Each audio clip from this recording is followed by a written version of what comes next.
आज इस वीडियो में हम इवोल्यूशन ऑफ हॉर्स के बारे में पढ़ेंगे। इवोल्यूशन ऑफ हॉर्स को मार्श ने डिस्क्राइब किया था और जो सबसे पहला फॉसिल मिला था वो इयोहिपस का था। इस कॉलम में हम साइंटिफिक नेम लेंगे, इस कॉलम में हम हॉर्स के कॉमन नेम देखेंगे और इसमें इपॉक्स के नेम होंगे कि किस इपॉक्स में ये हॉर्स प्रेजेंट थे, और यहाँ एज होगी मिलियन ईयर्स में कि कितने साल पहले ये थे, और इनकी हाइट मीटर्स में होगी, और इधर इनके 4 लिम्ब के फिंगर होंगे और इधर हाइंड लिम्ब के टोज़ होंगे, टोज़ के नंबर। और यहाँ पे टीथ, बेसिकली अगर हम बात कर रहे हैं टीथ की, तो हम यहाँ मोलर्स की बात करेंगे कि मोलर्स में कैसे मॉडिफिकेशन हुआ और यहाँ फिंगर और टोज़ में कैसे मॉडिफिकेशन हुआ। सबसे पहले बात करते हैं इयोहिपस की। इयोहिपस को कॉमन नेम डॉन हॉर्स कहते हैं और ये इयोसीन इपॉक्स में प्रेजेंट थे। जियोलॉजिकल टाइम स्केल में अगर बात करें, पिछली वीडियो में हमने जियोलॉजिकल टाइम स्केल की बात की थी, तो वहाँ याद होगा कि इयोसीन जो है सीनोजोइक एरा में 2 पीरियड थे, एक टर्सरी पीरियड था, एक क्वाटरनरी पीरियड था। तो जो टर्सरी पीरियड था, टर्सरी पीरियड में इपॉक्स में इयोसीन इपॉक्स आते हैं, और इनकी जो हाइट थी ये 0.4 मीटर थी, यानी इनका स्ट्रक्चर या बॉडी साइज़ अगर बात करें तो ये फॉक्स के जैसे थे। आज जितने बड़े फॉक्स दिखते हैं उतने बड़े ये उस वक्त हॉर्सेस थे। और इनके नंबर ऑफ फिंगर्स की बात करें तो फिंगर में 4 डिजिट थी और टोज़ में 3 डिजिट थी। फिंगर में 4 थी, 5 की जगह 4 थी, यानी इसमें जो पहली डिजिट थी, फर्स्ट डिजिट, वो स्प्लिन थी। और टोज़ में 5 की जगह 3 थी, तो इसमें 2, 3 एंड 4 ये फंक्शनल थी, और फर्स्ट एंड फिफ्थ ये जो थी ये स्प्लिंट हो चुकी थी, ये स्प्लिंट के फॉर्म में थी।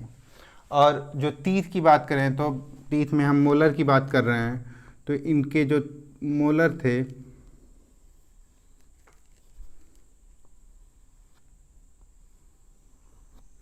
इन पे क्राउन जो था वो बहुत कम मात्रा में था, या यूँ कह लें कि इस पे स्मॉल क्राउन था। और स्मॉल क्राउन के कारण इनके जो टीथ थे ये टीथ ग्राइंडिंग के लिए थे, ये ग्राइंडिंग के लिए ये टीथ थे। अब हम बात करते हैं सेकंड मीजोहिपस की। मीजोहिपस को इंटरमीडिएट हॉर्स के नाम से भी जाना जाता है। ये ओलिगोसीन इपॉक्स में प्रेजेंट थे और 36 मिलियन ईयर्स एगो, और इनकी जो हाइट थी 0.4 मीटर थी, यानी ये आज के, अगर हम आज के तुलना में बात करें तो ये आज के शिप जो हैं, शिप के जैसे, जितनी शिप की साइज़ है उस साइज़ के ये थे। इनमें जो फिंगर की हम बात करें तो इसमें थर्ड 4 की जगह यहाँ पे अब थर्ड यानी 3 फिंगर प्रेजेंट थी।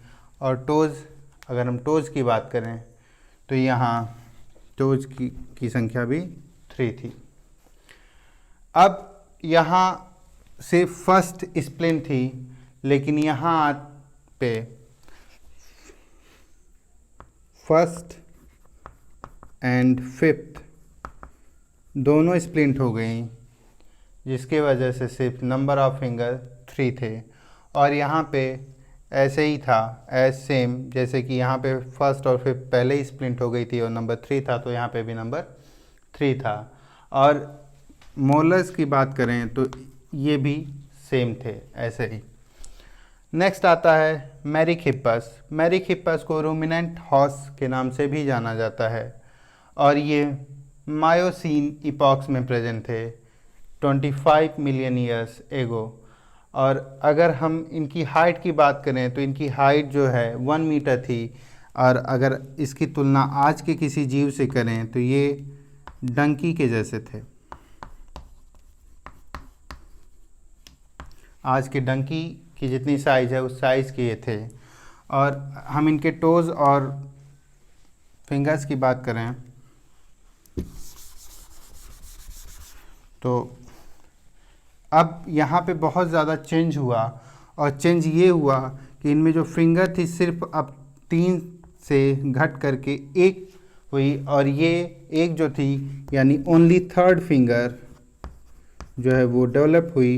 बाकी जो फर्स्ट और फिफ्थ तो पहले स्प्लिंट हो चुकी थी, स्प्लिंट के फॉर्म में थी। अब यहाँ पे क्या हुआ कि सेकंड एंड फोर्थ भी स्प्लिंट हो गई, और सिर्फ थर्ड डेवलप हुई। और सेम थिंग यहाँ पे भी हुआ, और यहाँ पे भी टो में सिर्फ 1 डिजिट रह गई यानी ओनली थर्ड डिजिट, और बाकी सब स्प्लिंट हो गई। और जो मोलर में चेंज हुआ, मोलर में ये चेंज हुआ कि पहले मोलर पे लेस क्राउन था,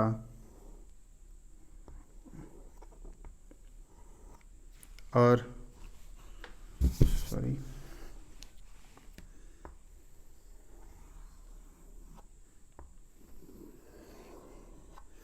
अब इस मोलर पे हाई क्राउन हो गया, यानी ज़्यादा क्राउन, लॉन्ग क्राउन हो गया। और जो इनके फूड हैबिट थी, यानी अभी ये जो ग्राइंडिंग टीथ थे, अभी ये ग्रेजिंग में बदल गए थे।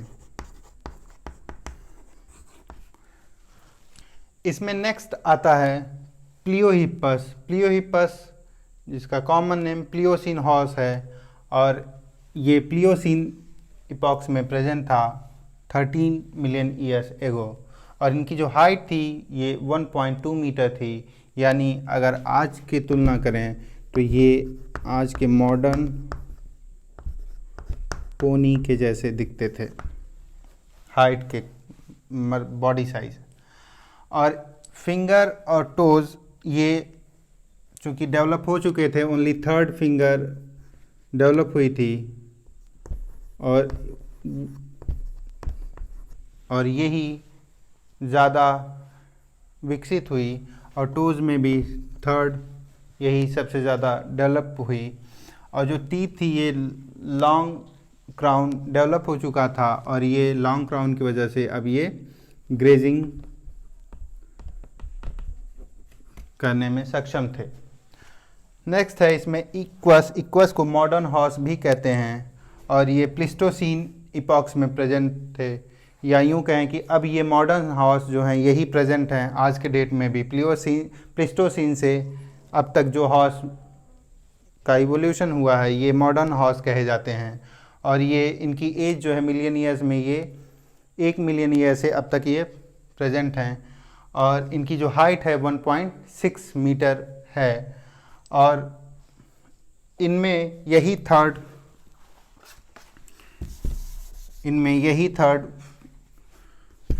फिंगर और ज़्यादा डेवलप हुई, और ये और डेवलप और ज़्यादा मजबूत हुई, और टोज़ में भी थर्ड, और ये जो मोलर है इनके ये और ज़्यादा क्राउन इन पे आया और ये डेवलप किया। अगर मैं इसका डायग्राम बनाऊं तो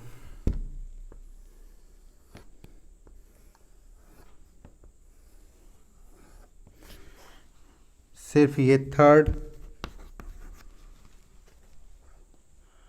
फिंगर या यूं कह लें ये थर्ड टो ही डेवलप हुई, और ये जो स्प्लिंट के फॉर्म में ये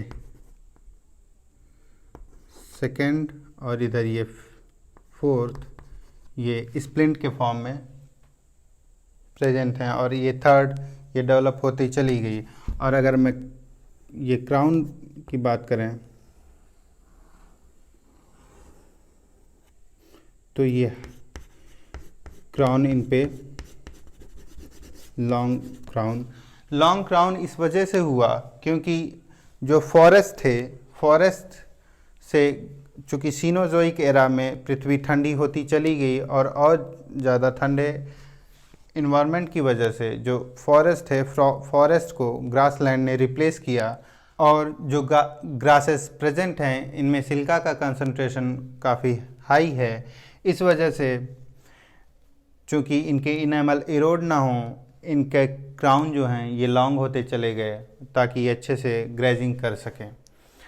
इसको हम एक चार्ट के माध्यम से, अभी वीडियो क्लास में हम चार्ट बना के इसका दे देंगे, जिसके माध्यम से समझना और आसान हो जाएगा इसको। इवोल्यूशन ऑफ हॉर्स के दौरान जो परिवर्तन हुए हॉर्सेस में, वो परिवर्तन ये थे कि इनके शरीर की लंबाई, ऊंचाई जो है इसमें वृद्धि हुई। इनकी जो गर्दन है वो स्लेंडर, और जो इनकी नेक है वो स्लेंडर लाइक हुई और पतली हुई, ताकि ये रनिंग में जो है रेजिस्टेंस ना क्रिएट कर पाए और ये ज़्यादा अच्छे से इनकी रनिंग हो पाए। और नेक की लंबाई भी में भी वृद्धि हुई, और इनके जो पीठ थी वो पीठ जो है धनुषाकार हुई, ताकि इनकी जो रनिंग कैपेसिटी है वो और अधिक बढ़ जाए। और इनके जो थूथन थे यानी मजल्स थे वो और ज़्यादा इलोंगेट हुए, ताकि ये ग्रासेस तक अच्छे से पहुंच पाएँ।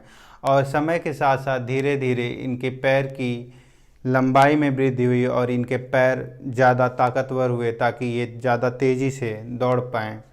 और इनकी जो मस्तिष्क थी और इनकी जो स्कल बोन थी, इनमें भी इलोंगेशन हुआ और मस्तिष्क बड़ा हुआ और इनका मस्तिष्क भी विकसित हुआ। और इस तरीके से प्रिमिटिव हॉर्स से मॉडर्न हॉर्स इवॉल्व हुए।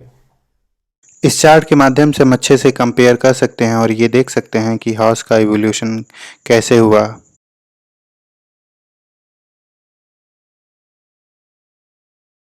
इस स्लाइड में हम देख सकते हैं कि हॉर्स के इवोल्यूशन के दौरान क्या क्या चेंजेस हुए, जैसे कि उनकी शरीर की ऊंचाई में वृद्धि हुई, गर्दन की लंबाई में वृद्धि हुई, उनके जो मजल्स हैं वो इलोंगेटेड हुए। इस स्लाइड में हम देख सकते हैं कि मॉडर्न हॉर्स के क्या क्या लक्षण हैं, जैसे कि उनके रेडियस और टिबिया लॉन्ग हुए, जबकि उनके ह्यूमेरस और फेमर शॉर्ट हो गए, ताकि वो तेज़ रनिंग कर सकें और पैर मजबूत बन सकें।